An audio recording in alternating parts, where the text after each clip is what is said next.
তো আবার একটা নিউ জায়গাকে চলে আসছি। তো কোথায় আসছি দেখতে হলে পুরো ভিডিওটা তোমাদেরকে দেখতে হবে। তো hello everyone, welcome back to my channel Pratima lifestyle. তো তোমরা সবাই কেমন আছো? আশা করছি তোমরা সবাই অনেক অনেক ভালো আছো। তো ভিডিওটা দেখতে থাকো, তোমাদের সাথে সবটা শেয়ার করছি, কোথায় এসেছি না এসেছি আর কে কে আগে এসেছো এখানকে অবশ্যই আমাকে জানিও। যারা যারা মায়াপুরে গেছো নিশ্চয়ই গেছো। তো দেখো বন্ধুরা, এখন আমরা এসেছি জগন্নাথ বলদেবের সুভদ্রা মন্দিরে। তো দেখতে থাকো ভেতরটা কেমন কি, তোমাদেরকে সবটা ঘুরিয়ে দেখাচ্ছি। দেখো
তোমাদেরকে চারি সাইডটা ভালোভাবে ঘুরিয়ে দেখালাম। আর কে কে ওখানে গিয়েছিলে আগে অবশ্যই আমার কমেন্ট বক্সে তোমরা কমেন্ট করে জানিও।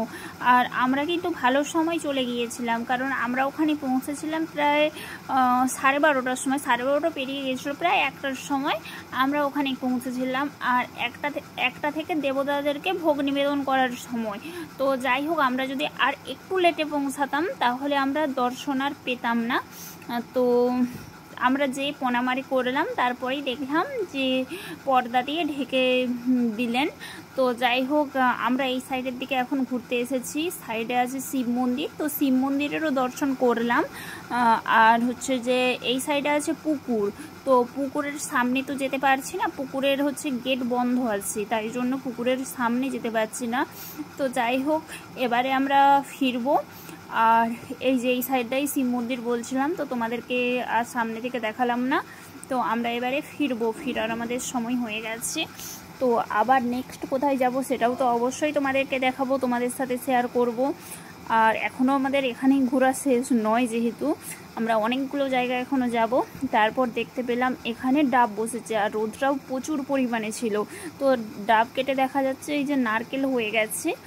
তো এটা আমার খেতে ভীষণ ভালো লাগে, তাই জন্য খেয়ে নিলাম। আর সাথে নিয়েছি, এখানে ছিল আমড়া মাখা, তো সাথে আমি আমড়া মাখা নিয়ে নিয়েছি। তো যাই হোক, কার কার আমড়া মাখা পছন্দ অবশ্যই আমাকে জানিও। আর এবারে আমরা যাব নিউ একটা জায়গাতে। তো কোথায় যাব অবশ্যই দেখতে হলে আমার সব ভিডিওগুলো দেখতে হবে। চলো এখনের মতো টাটা।